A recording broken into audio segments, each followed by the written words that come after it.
Yokudala yayithi uma ulikholwa ngempela imisebenzi yenze njani iyabonakala. Uthi mangabe uyikholwa ngempela imisebenzi iyabonakala. You can never say mina ngiyakholwa but there is no need ukuthi uzungifuna izinto.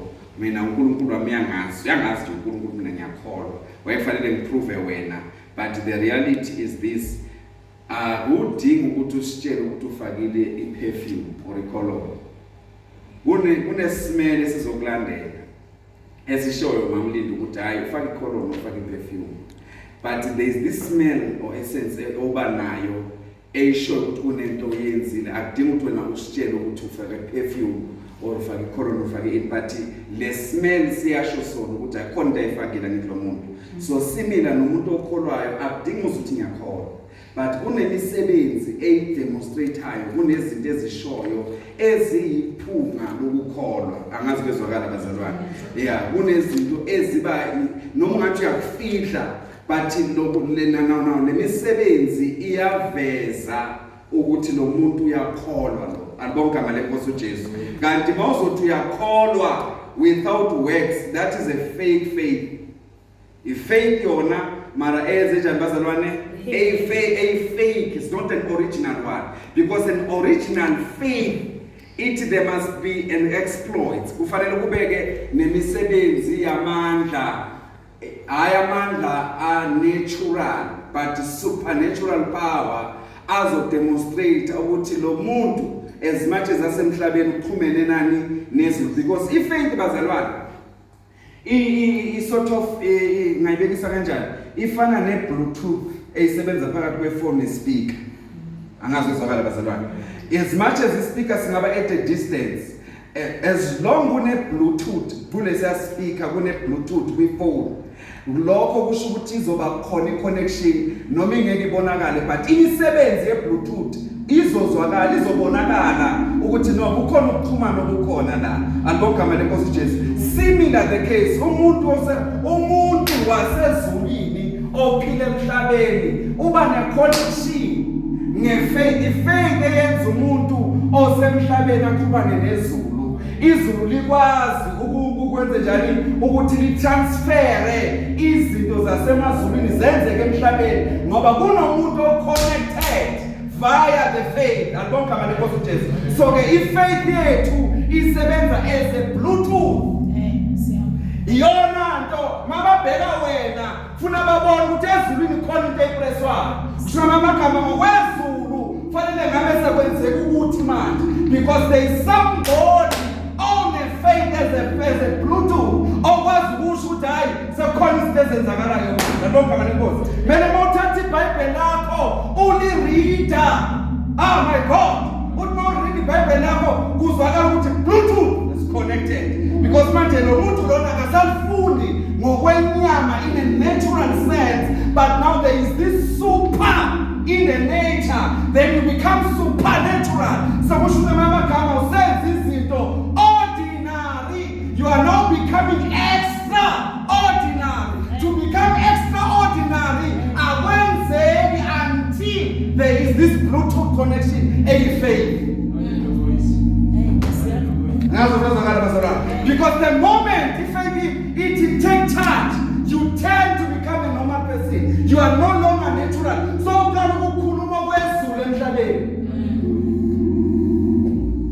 the language ayisasi yomuntu wala. Lendlela buka ngayo akasabuki njengathi. Why kwenzakaleni? There was this connection. Izulu elishilo, izulu liconfirmele lizwi. Kuzwakele mase ukuthi there is a connection eyifike yahlangana kwi-natural ne-spirituality, kwenzeka isimangaliso. Umuntu wenyama waba umuntu kamoya esenyameni. Alibonke amandla eNkosi uJesu. Amen. Hallelujah. So ke what happens bazalwane now mfuna ukuza into ethi bazalwane ethi, my God, if faith is an act motivated. Sengiyaqala ngifundisa njalo. Faith is an act motivated by the word of God. Faith is an act motivated by the word of God. Meaning, the moment you read the word of God, kuba na this living force. Everywhere it's the living word of God. The living force, the living force is the faith. The living word of God. He created the power of the living God. So remember, there is this force. The force the moment you read the word of God. The force encourage noma ipushele nthenini ungasenzi izinto ngokuthanda kwakho, but wenza izinto ngokwezwi. You find a reason yokuthi kufanele ngilenzile izwi, hayi ngoba you use your senses, but because uhlangane nale force, uthema ufunda, then you became possessed by the Holy Spirit. The Holy Spirit imparted the faith in you. Bazalwane, nathi ningabi confused manizwa ngikhuluma legama elithi possessed. Bazalwane, masithi umuntu upossessed kusho ukuthi ungenwe. Hallelujah. Bazalwane, masithi ungenwe, meaning that person is what? Is being possessed, whether by the Holy Spirit or the evil spirit. Mama, you are possessed by the evil spirit. Kusho ukuthi ngamama kama uphethwe noma ungenwe umoya wamandla omnyama. But kuyenzeka knowing that the word of God, there is another spirit esilala. The more you engage with the word of God, we are you become possessed by this spirit, because inqwadi le ingcwele inotho umoya ingcwele inomoya le ncwadi ehamba nawo. Le ncwadi inomoya ehamba nawo. Wangayidla wangayifunda, you are exposing yourself to this spirit, which is the Holy Spirit ozobamba.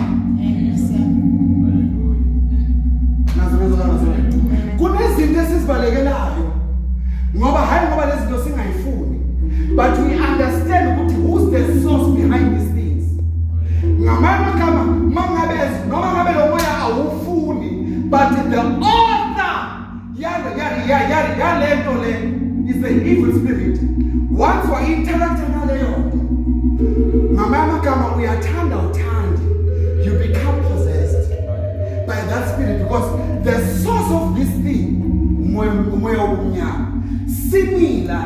Now umuntu interact with the word of God, now you become possessed, because the author of this book is the Holy Spirit. So the moment you read the word of God, then faith becomes now the motivator.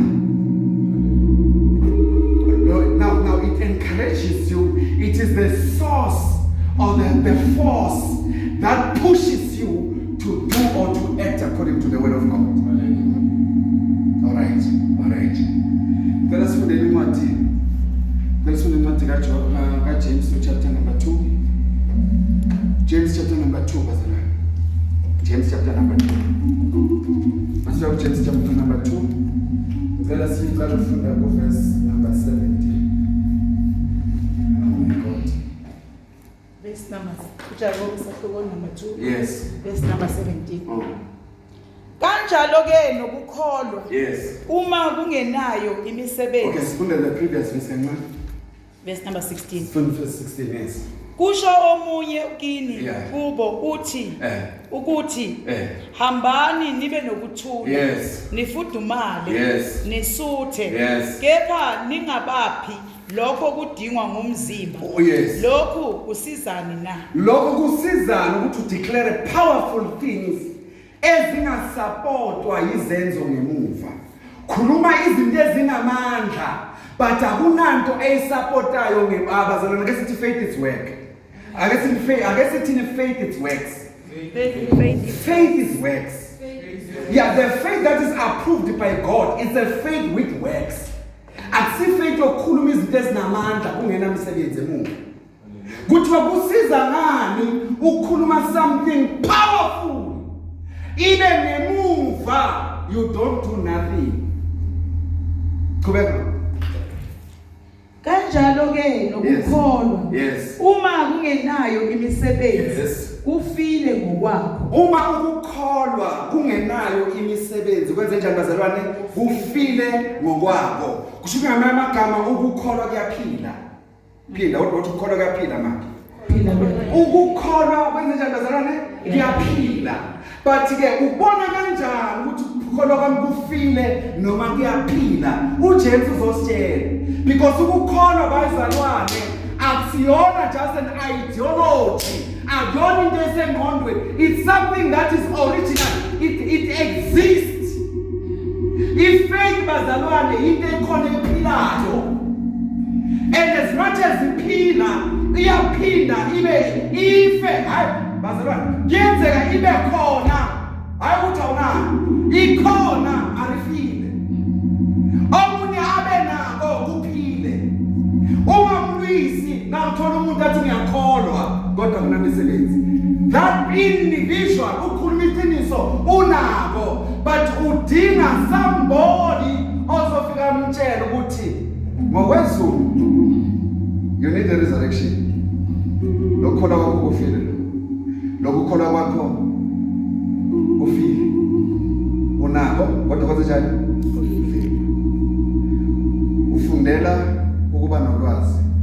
Awufundeli to practice. Verse number 18. Kepha omunye uyakuthi yes wena unokukholwa yes mina nginemisebenzi yes ngibonise ukukholwa kwakho ngaphandle kwemisebenzi. Ngibonise ukukholwa kwakho ngaphandle kwemisebenzi. Yes. Nami ngiza kukukhombisa ukukholwa ngemisebenzi yakho. Nami ngifuna ukukutshengisa ukukholwa mara ukukholwa ngizokutshengisa kona kwenze njani kunemisebenzi. Nawe zama ke umtshengisa ukuthi uyakholwa kodwa unganamisebenzi uzokuveza kanjani? There is no words. Uzokudemonstra njani? So uthi James nami ngitshengise ke ngitshengise lokho kwakho okunganamisebenzi. Nami now that ngitshengisa kwakho nami ngizotshengisa kwami. It's similar like the time Elijah challenge abakaBhaali. That was the verse. Ngesikhathi uElijah challenge aba prophet bakaBhaali kulokhu njani ku 1 Kings chapter 18. Uma challenge aba prophet bakaBhaali ukuthi ke asiboneni uNkulunkulu ozophendula. Asibone that was faith in action. Ukuthi asiboneni ngiyakholwa nami ngiyakholwa. Mangabe uNkulunkulu ozophendula uNkulunkulu uyena ekumele akhonzwe. Ngamanye amagama if-faith ene-action iyona faith ekufanelwe yenze njani ilandeleke ngoba iyona faith e-approve amazo. God.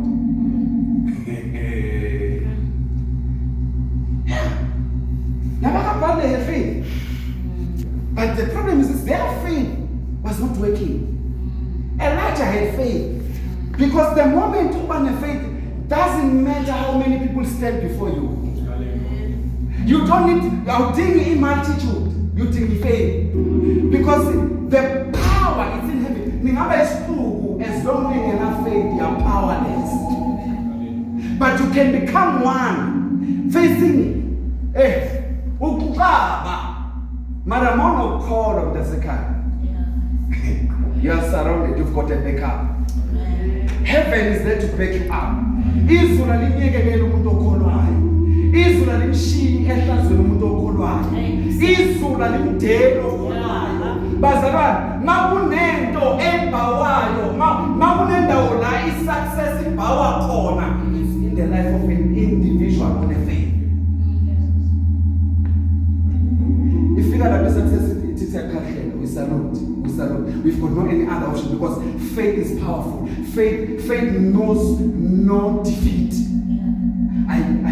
It can delay, but that doesn't mean you're being denied. No, you can be delayed, but you are not being denied what you believe God for. Yes. Because when your faith has matured at the proper time, the Lord will reward. Not because you stood on your own, but because you had faith. Even Simon for me. My God. Yes, go ahead and verse number. Kepha omunye uyakuthi yes wena unokukholwa, Yes. mina nginemisebenzi. Ngibonise ukukholwa kwakho ngaphandle kwemisebenzi. Ngibonisa ukukholwa kwakho ngaphandle kwemisebenzi. Yes. Nami ngiza kukukhombisa ukukholwa ngemisebenzi yami. Yes, qhubeka. Wena uyakholwa Yes. ukuthi uNkulunkulu munye na. Yes. Wenza kahle. Namadimoni yakho athuthumele. Yes.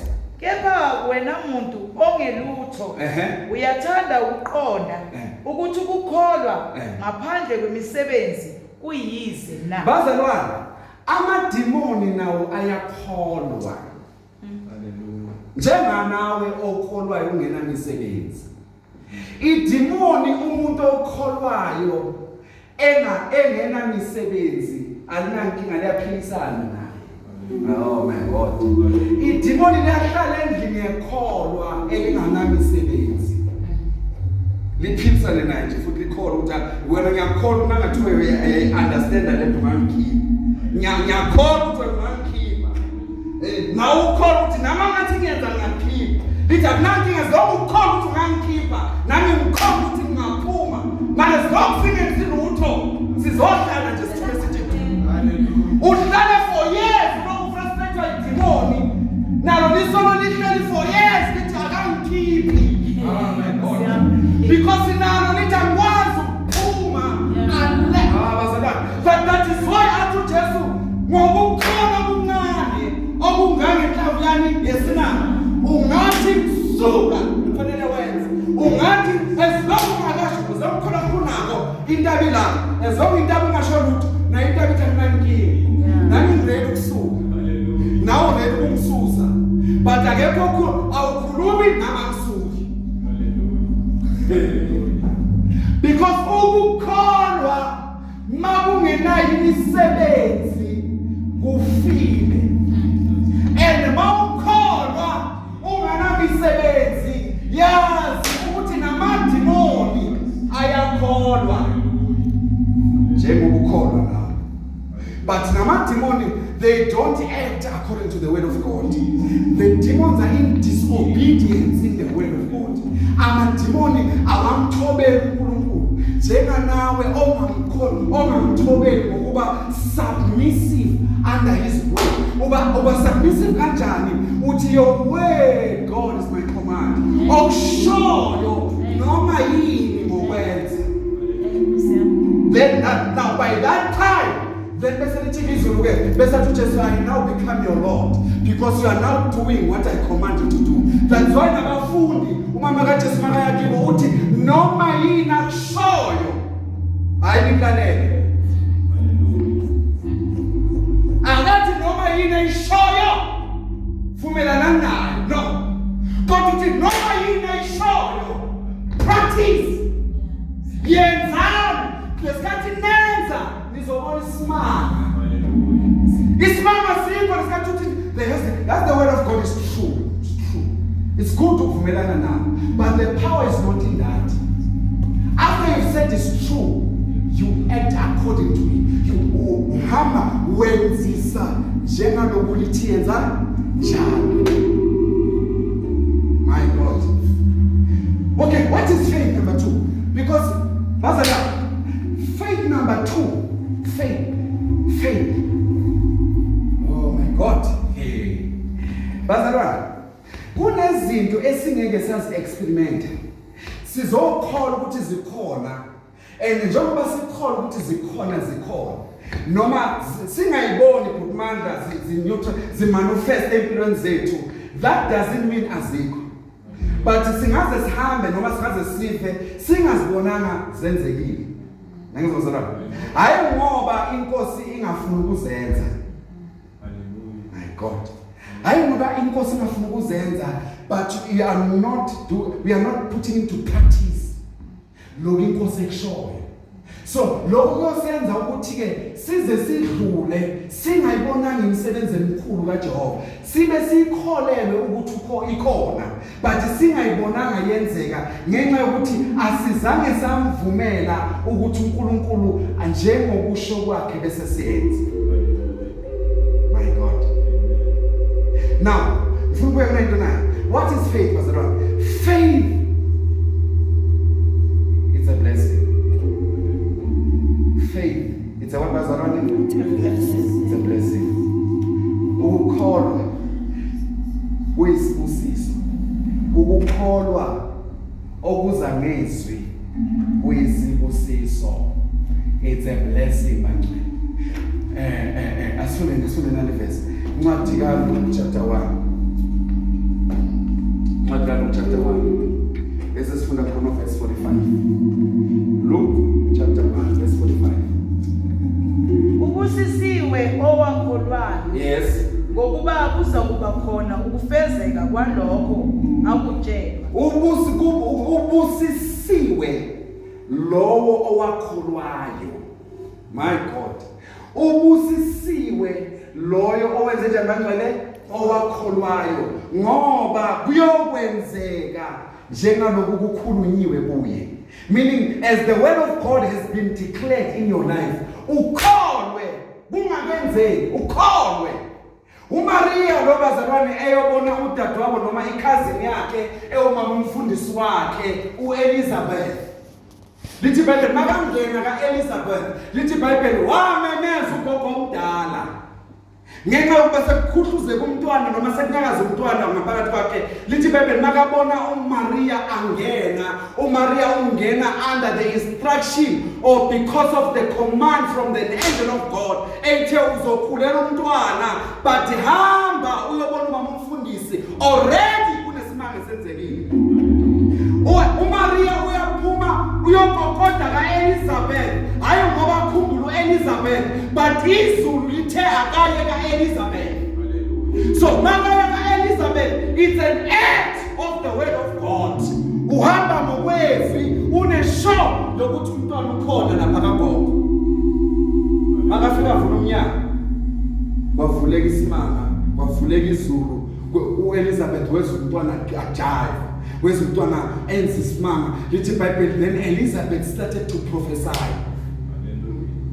Elizabeth nakaprophesy uthini? Uthi ubusisiwe wesifazana, ubusisiwe wena okholwa yizwi ukuthi elikushilo yokwenzeka. Bazalwane, ukholwa yizwi ukuthi elikushilo yokwenzeka ku undermine even sometimes mamzimande, it undermines sometimes the period of time thina sesibekela so.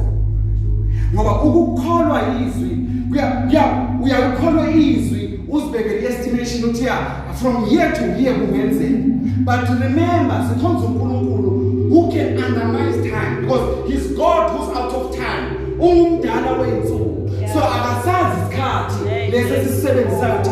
That's why athi uDatu Petro kuNkulunkulu usuku lulunye lufana ne-1,000 years. Kanti 1,000 years kuGod yafana nosuku oluyi-1. Ngoba uNkulunkulu uyakwazi ukuthatha into ekumele ngabe uyi-achieve after 7 years. Kufanele ngabe ithatha 7 years ukuthi lento ukwazi ukuba nayo. But uNkulunkulu akuthembise yona for 7 years ingenzeki. After 7 years avale igede yayo yonke leminyaka uyilindile. Because uNkulunkulu ongacalculate ukuthi kahle i-procedure yesikhathi ithi kunalento abayibiza ithi ngisho masiyana, kunalento abayibiza ukuthi i-kairos ne-chronos time. Kairos and the what? Chronos time. I-kairos now i-chronos time yilesikhathi sewash lesithina senjani esisebenzisayo ngithi ama-hour, ma-second, imaviki, inyanga, malanga. That is time. But it falls under what? Chronos. Angibazalwane. But kunesikhathi sikaNkulunkulu esibizwa ngokuthi kairos time. I-kairos time, in fact it's not time, it's a moment, but it's called time. Because on that moment uNkulunkulu akuhambela ukwazi ukwenza izinto according to chronos, funa kuthatha isikhathi eside. But ukodwa afike nge-kairos in a moment, ngomzuzu. Amen. Kuthiwa yazi kahle this kind of sickness fanele uthathe treatment and do not relapse. Fanele uthathe treatment yakho and be faithful with it for a period of 6 months. Then by taking it 6 months, we are sure that TB is or harm. It's sure 6 months they have TB. But because you are the person who has faith, umuntu onefaith, bese okay. Ngizoyithatha treatment yami according to you. Ngizohamba nge-chronos time. Bese while we chronos time, bese to God, I believe in a kairos moment. Because the kairos time isikhathi sabantu esisebenza esefade lesikhathi. Sifika ngomzuzwana kungazelele bepulo Silas noPauli etilongweni kwaphela malokunja. Bani ngizovela kusasa izulu livula namhlanje. Hey, Nkosi yami. Sasa bamele kuvula masango. Already bathola masango avuliwe. Hey, Jesus. Fanele kusasa kolando uPetro etilongweni kuthiwa bafika thola ukuthi amasango enze njani? Because in Kairos time I bow we chronos. Yisikhathi esifike sidlubulundele. Yisikhathi esifika masifikela senza abantu bathi it is unfair. Hey. Bese uthi vele it is unfair. This is grace. Hey, Nkosi yami. It's an unmerited favor. Akusinto umuntu azenzelayo leni bizizulu. Nkulunkulu. Hey. Lento leni ifika ithola umuntu ohlele emshadweni for years alinde umntwana, alinde ukuthola umntwana, but iKairos ihambe intombazana eseservice stage se-engagement. Ithi Kairos time uyaprepare wena. Athi yokwenzeka kanjani because iKronos ithi fanele ngiqale ngoshada. Ithi iKairos now angisakulindi. Manje siyadinga we-emergency. Fanele manje ukhuleke because we are about to save the world through you. Joseph uhlele for so long ngashada. Simazi ukuthi ulinde besizomlinda shade the day nifika kwi-honeymoon bese sikhuluma naye Joseph ngamsenza lutho sizofuna. But izulu lithi asana sikhathi sokulinda. Joseph udinayile. Joseph ubhizinto zakhe thina sesiyadinga because when the Kairos time comes I consult.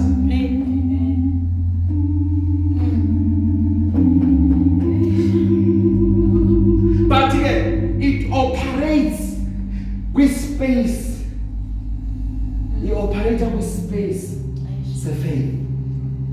iKairos ifike ithole faith in motion yokusebenza.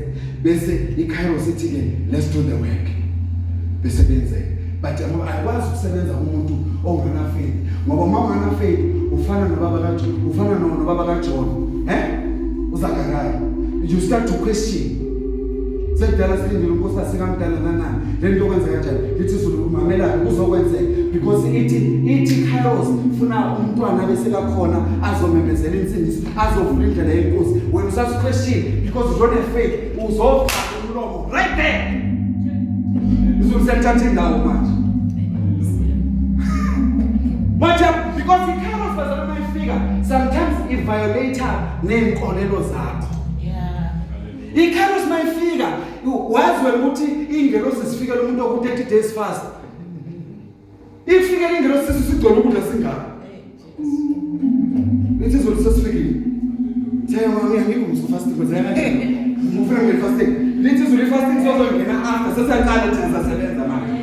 Mangaba ukukholela kwi-fasting yakho uzoyingena after thina sesiyakutshela ke kuwenze ku 1 no 2 no 3 no 4. Whether you fast or you fast simile. Wabuza uJona 2 uthi abaleka so because bazalwane iKairos iya violate sazi ukuthi nabaleka inkosi ikhethe umuntu but iKairos allocate wena ngosabathe mfundisi ngicela ukubuza manje ngempela ngamkhona uNkulunkulu ngafuna izinto yakhe ngeke ngilandele ngithi ngeke but kumele kunezwi kufuna mina sefika isikhathi sezulu manje. My God.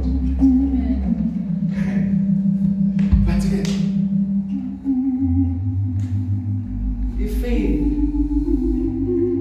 it's a force that motivates you to act according to the word of God. Number 2, that if faith is a blessing. If faith on its own, it will operate under a what? A blessing. A blessed person is a person of faith. Ubusisiwe wena okholiwe yizwi ukuthi elikushilo lizokwenza. You are blessed because ukholi. And more blessed sesiphumza, it's not what we think it is. Lokuthi lesikubiza ukuthi it's a blessing. A blessing is a blessing on its own. Okay, assume the next one, John chapter 20, verse 29. Because of time, there's a lot of things to find. Because it's telling me it's fine. Verse John chapter 20, blessing is fine. Good faith, it's a blessing, and also faith attracts the blessing of God. You can never have faith and operate under curse. Akwenzeki. Umuntu operator on a faith, bound to be blessed.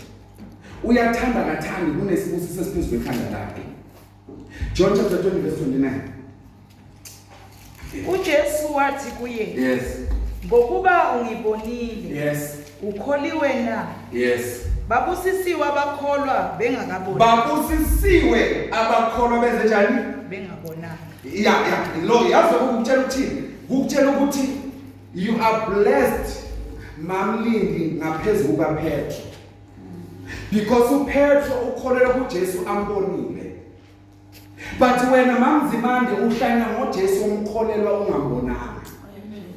Lithi iBhayibheli because wena ukholwa ungambonanga uJesu, therefore you are blessed beyond measure. Lithi ubusisiwe okholwa. Thomas, wena ukholwa ngoba songibonile ngifaka isandla. Sisibusiso leso. As much as ukholwa, but akunasibusiso se-faith there. Kunesibusiso se-faith esenziwa ukuthi ukholwa ungabonanga. You are sure ukuthi izokwenzeka. Because you are sure ukuthi izokwenzeka, awukaze wabona namunye enzelwa, but you are sure ukuthi izokwenzeka. Lithi iBhayibheli, therefore you are blessed. Busisiwe wena okholwa wenze njani? Ungabonanga. Ufunda la verse 29. uJesu wathi kuye, Yes. ngokuba ungibonile, Yes. ukholiwe na? Yes. Babusisiwe abakholwa bengabonanga. Babusisiwe abakholwa benze njani? Bengabonanga. Bazalwane, to have faith is a blessing. To have faith you are blessed. To have faith there is no one can come and declare you are cursed. Noma kungaba ngathi izinto zakhe azenzeki njengomuntu okholwayo. Njengomuntu one faith. Kube akuthiwa mathi une faith fanele ube blessed, but nayindaba leshakhona. I-interpretation yethu ukuthi yini isibusiso. Kunabantu esithi thina they are not blessed. Hayi ngoba bengekho blessed. But if the problem yokuthi thina sithi lo muntu akekho blessed, i-interpretation esinayo thina mamhlaba ngegama lesibusiso. Bese thina masibheka because of our interpretation of the name blessing. Bese sithi thina ngenxa ukuthi akukho lokho sithi thina you are not blessed. Ublessed kanjani unganamoto? Blessed kanjani unganamali? Blessed kanjani unganamsebenzi? Ublessed kanjani uhlwembu njengoba unje? But that according to the definition we give to the name blessing, then yasenza sometimes we interpret it wrong. What's in this business? And we end up citizens to ezingekho blessed, citizens blessed. Because the definition yethu yesibusiso iyini. Oh my God. Can we find the verse? Proverbs chapter 10 verse 22. It's very dangerous ukuthi si define izinto according to our own wisdom. Because uNkulunkulu uthatha ubula bakhe wahlambalaza ukuhlakanipha kwezobula bakhe. So masizo define noma masizo explain izinto zezulu ngewisdom yenyama, we end up explaining them in a wrong way. Uphumelana uthi ngenxa yalokho akwazi ukuthi uNkulunkulu angaba lapha. And yet God, that is where he is.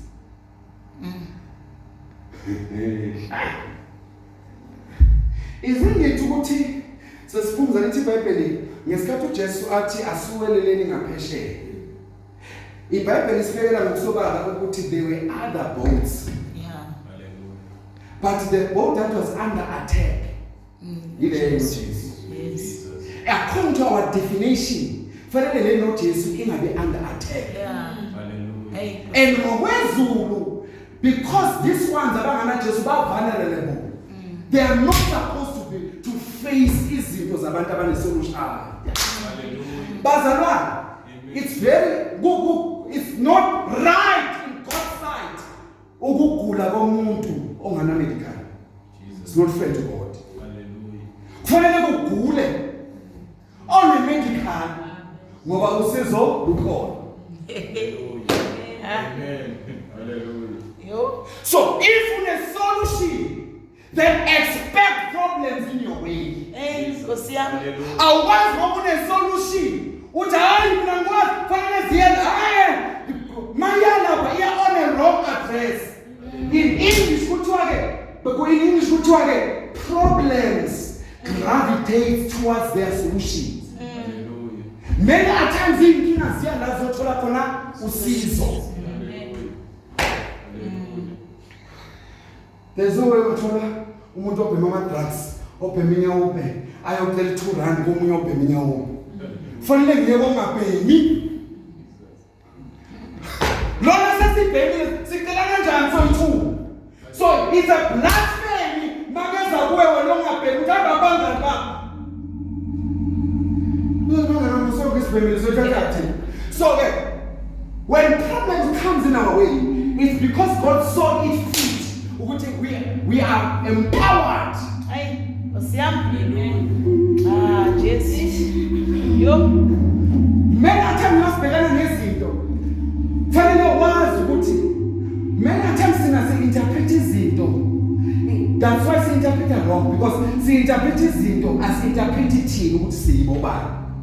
That's when we get defeated, because sifuna ukunderstand okungaphandle more than what is inside. Kanti lithi lo Nkosi mkhulu ongakithi kunosezwe. Alright. Proverbs 10 verse 22. Isibusiso sika Jehova siyacebisa. Isibusiso sika Jehova senza njani? Siyacebisa. Meaning good man. You can be blessed but not rich. But we are called to sebenzisa isibusiso kuphela. I would ngoba unesibusiso uphebile. But the blessing of the Lord makes one rich. Noma kama mawunazo uyakwazi ukuba rich. But akusho ukuthi noma kholwa akabe rich. But akusho noma njengoba ngakholwa are rich blessed. No. But njengoba wena unesibusiso yena ngeke angabusisekanga. Wena ngoba unesibusiso une capacity yokufinyelela la akho. But yena akanasibusiso noma ngaba nalezi ntanazo, but the blessings comes because of your faith. Mama bangakholwa angaceba kodwa akabusisekanga. Babusisiwe othemba labo ayabanemali ayabacebile. Babusisiwe othemba faith. Kenzeka ungabi nendlebo but umthemba uJehova ubusisiwe. Then you can use now the blessing yokuthemba uJehova bese wenza njani? Ngiyacela manje thina sivamise ukuthatha i-material kubhale ukuthi flour i-material akusho ukuthi unekhekhe, but ngoba une-material ungalenza ini. So when God blesses you, the blessing is a material that you can use.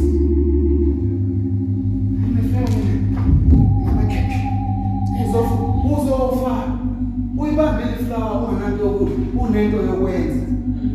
Uzofa usibambile isibusiso, but because you don't utilize the blessing that makes one rich.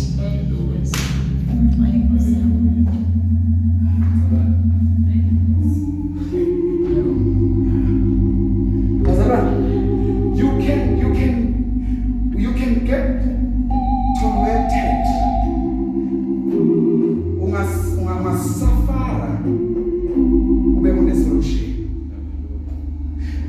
you don't know how to use it, zoba ne problem.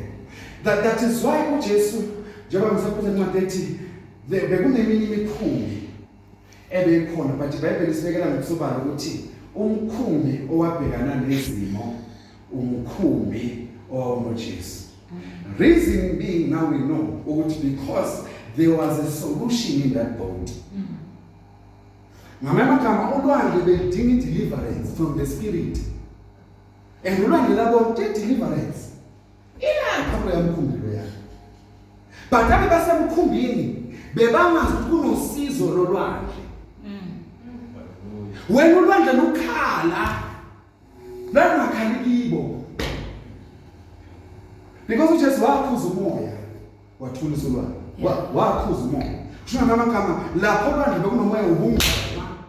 Kunomoya wayo lobuhlobo. But ulwandle belungakhona ukuyicontainer lemimoya. But ulwandle malibona ideliverance. Kuhle baBhethlehem.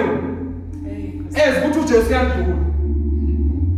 Ulwandle lakhalisa kukaBhethlehem. Ulwandle lune-faith more than abasemkhumbini. Abasemkhumbini bengakholwa. Ulwandle impela libona, labona into abagibela umkhumbi. Ulwandle athi ubulungile. Yabona masike samesa this opportunity. That is why masofunda 14 ku8 Matthew 8 udeliver ulwandle. Matthew 14 uJesu hamba phezulu ulwandle.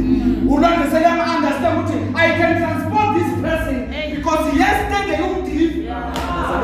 Yesterday I received my deliverance from this king. So today I'm in support. Now because I got assistance from this man. So remember ngoba ishindalo iyamthobela. Indalo iyamazi uNkulunkulu wethu. Noma wena ungamazi ungawazi amandla loJesu wakho. Ngicela ukutshela isickness yakho isurvivor because you let knowledge about your God. So isickness yakho enjoy ama benefit okungabi nasambulo ngalonkulunkulu ohamba naye. The day you was ama benefits that day isimo bhekana naso sothaka. Sicela ukuthatha imithwalo. Angasalona Jesu ngabasasihlupha. Sicela ukuthi sikhulule sihambe semuzi kuphi? Seyigulubeni. Ngasalona nathi sikwazi kahle ukuthi ubani.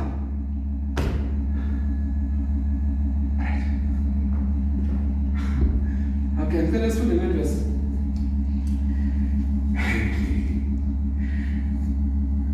First Peter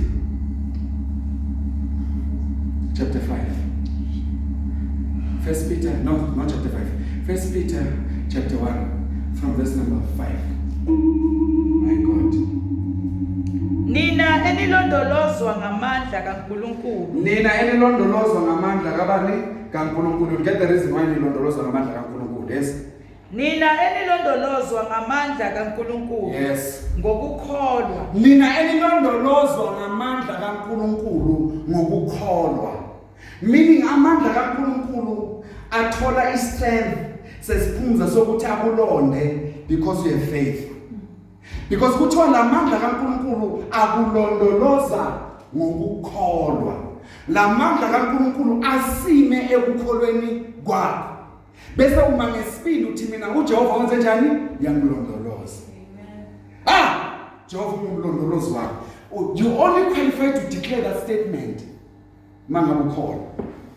Because kuthiwa nina enilondolozwa uNkulunkulu ngamandla akhe noma enilondolozwa uNkulunkulu Yesu ngamandla akhe. Kusho ngamagama kukhona abangalondolozwa amandla kaNkulunkulu.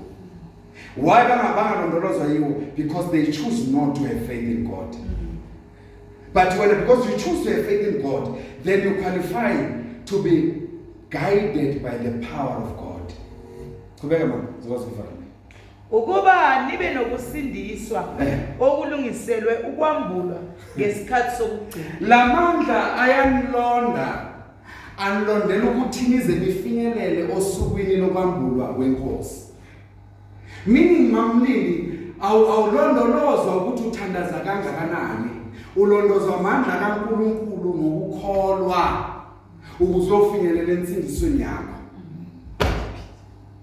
because uyakholwa kuba nepower ebackupayo nezokudelivera until you see the day of the redemption of salvation. When salvation is ilindela nje. Yes. But lamandla asigcina noma siprotecta kuze kufike lolo suku lokukhululwa. Qhubeka mama. Verse number 5. Yes. Verse number 6. 6, verse 6. Enithokoza ngakho nokuba manje ngesikhashana. Yes. Uma kudingeka nidabukiswa ngezilingo eziyinhlobonhlobo. Ngoba manje because God saw it fit ukuthi okwamanje anive nibhekana nezilingo nama-tribulation are different. Ngokwezinhlobonhlobo zezilingo anothi ukuthokoza kodwa manilingwa nangayiphi indlela. So kuthoke while the power is at work kunezimo enizobhekana nazo. Lezi zimo enibhekana nazo zima-tribulation. Mamlini azinankinga nawe lezi zimo. Lezi zimo zithanda ukubona amandla kaNkulunkulu asebenza empilweni yakho. So ukuze lezi zimo ubona amandla kaNkulunkulu asebenza kuwe, kumele lezi zimo zi-attack wena onamandla kaNkulunkulu asebenzayo, because azabakudeliver kuphi mangabe kungekho ukukwehlelayo. Kuthiwa kufanele njengoba kukwehlela lamandla akhona ukudeliver, and while lamandla ukudeliver kunezimo noma izilingo ezikwehlela njalo. Lezi ngoma zehla zi-attractwa ukubona ukuthi masiyalapha kunosizo olutholakalayo. Masiyalapha there is always a solution.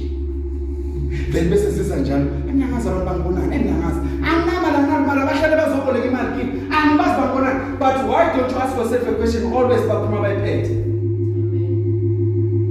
Mara always when utawazi babonana mara akekho phuma athi ngitholanga, but mabaphuma always when utshela abantu ukuthi angazi babonana ngoba they see the money you don't see wena. Ungathola amamiliyoni ngathi mamilotho angibona nje babona ngisho ngathi awugezi bakubona ukuthi unemali wena noma ungagezi unemali wena. Verse number 7. Ukuze ukuvivinywa kokukholwa kwenu uyabona lezi zinto mazizazenza zizo strengthenisha your faith. Ukuze mayifika noma ngabe zinzima kanjani but azizelana wena sesiphumza zizela ukukholwa kwakho.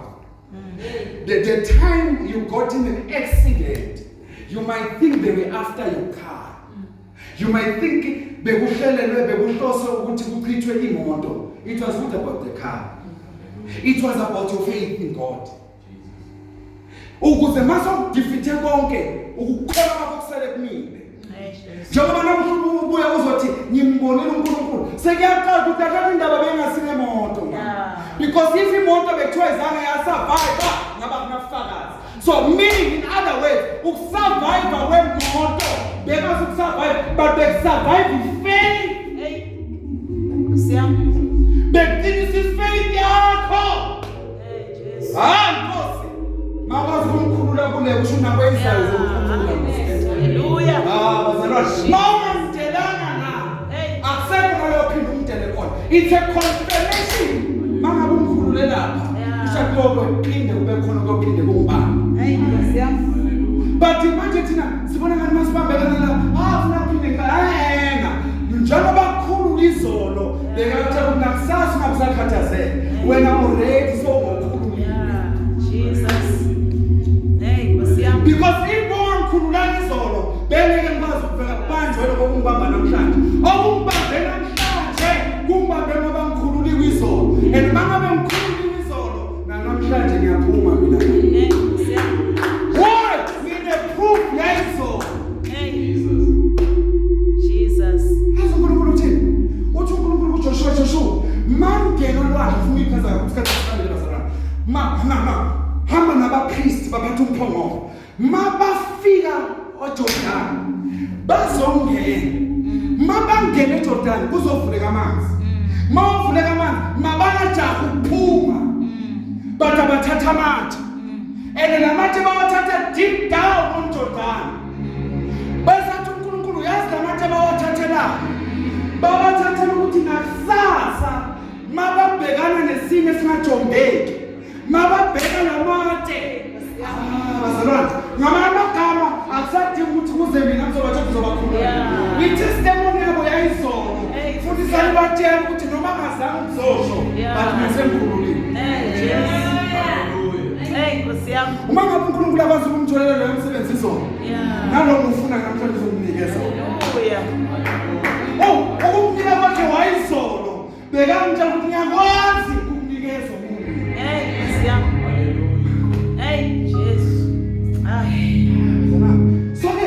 So-ke, kusho ngamagama sikhamba bhekana nezinto bekuvivinywa ukukholwa kwabo. Ukuze ukuvivinywa kokukholwa kwenu. Yes.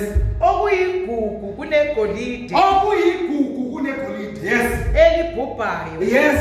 Noma livivinywa ngomlilo. Yes. Funyaniswe kube ngubongo. Kuthiwa when your faith is compared with gold, as much as gold it looks like in a value, but ukukholwa kwakho kuna power, kuna value more than gold. Ngoba igold iyavivinywa namhlanje, but assured umhlaba udestroywa nale golide leli liyadestroy. Nakuba livivinyiwe litestiwe, but ngeke lakwazi ukumela isikhathi esizayo. But ifaith yenu nesikhathi esizayo yosaleloko imile. So that's why your faith becomes more precious than gold. That's why to Job 23 verse 10, athi nakube ngivivinyile, I will come out pure as gold. Not gold, but as gold. As gold. Mangabe gold testiwe, nami yaphuma ngale imile. Nami nakusasa faith yami noma engavivi sasokhuma still imile. The problem yethu bazalwane, we think because God has delivered us yesterday, as is qualified today to encounter problems. Kanti ama-problems anamhlanje, the reason they are attracted to us is because they saw us being delivered yesterday. Ama-problems ethu bazalwane, wonke wakhuluma noma yimaphi, attractiswa. Uyazi ngimhlali, uyabona namhlanje sikuphe kingdom sign. It is because mangikhumbula ngifike eParabula sesiphumza, bekunabogogo bebaba yi-2-3. Sunday 2-3, and God saw one deliver on that time, and to them as a sphere kingdom sign, mbuka nabantu embabukayo uthi God khumbula izolo. Mangabe ngikhiphile lapha, yini kwenza ube stress ukuthi namhlanje wayinkosi lo. No, if even yesterday ngakhipha, wait for my time, because that one is a testimony yokuthi nakusasa uzokhipha lokho. My God, ma uNkulunkulu into akakhilayo izolo. Kunale verse senses for esimangiyami. That's what brings excited in the way. Bazalwane, are you aware ukuthi kunale verse sithema sifunda ama-spirit service saliquota elithi lapha kumahubo 103 elithi uJehova wambulile imisebenzi yakhe yamandla kubantwana bakwa-Israyeli, but kuMoses sesiphumza akambulanga imisebenzi yamandla. Lithi kuMoses waveza in his ways, waveza indlela enza ngayo izinto, but kuIsrael waveza imisebenzi. But kuMoses akaveza imisebenzi, uveza imethod yokwenza. Alright, ngicela kahle. What is the mystery? Imfihlo ila isimanga mamzimanga, mangabe uJehova kunikeza isimanga angakunikanga imisebenzi, you are still in danger, because the miracle can still be lost. But mangabe you've got the ways of making a miracle, no miracle can get lost, you can still make it again. Uma ngabe owesifazana umshuneni anikwa indodana ngalesi sikhathi ngonyaka ozayo uzobe unomntwana, isimangaliso leso, she received the blessing, wabona imangaliso. But there was a guy Elisha owayesele nemethod yokwenza imiracle. That is why when the miracle was lost, the child was dead. The woman was confused, but Elisha was still having a method. The power now Mawumntwana kaNkulunkulu, don't desire to see miracles. Desire how to work miracles with God. Because once you know the method, awusasaba ukulahlekelwa. Ngoba you've got this thing in you ethi noma ningamsusa la, nimise elsewhere, I will still perform with the same God who assisted me yesterday. Because I know, I'm surprised ukubona izinto zenzeka. Sengiyazazi izinto zenzeka kanjani. Amen. Simeme ngenyawo zakho siqhubeke next time. Sama ngenyawo. Thank God and pray to God. God help me to put my faith into practice. Help me, God, to live in your word. Because as long as faith is not in action, as long as faith is still in motion, akusho ukuthi imoto mayiduma seyahamba, you must put gear one. Manje abantu baranto ukuthi iyaduma njengoba iduma izohamba, but amandla wethu ekudumeni can you drive it? Can you drive it? So many of us, we've got faith like a car efike yastartwa. Siyazi ukufuna into engenzeka mara sinanto esiyenzayo. But today God is calling us into practice. Ages. God is calling us into not into just motion, but into the move of God. Siphume kukholelweni, singene ekukholweni, sihambe ngokukholwa, sifane noAbraham ukuthiwa kwathiwa phuma, and he did exact. Akabuzanga lutho, akaquestionanga lutho. He did according to the word of the Lord. Oh my God. Ngiyacela sime ngenyawo lakho khona. Thandaza, bonga uNkulunkulu, thandaza, cela uNkulunkulu andise ukukholwa kwakho.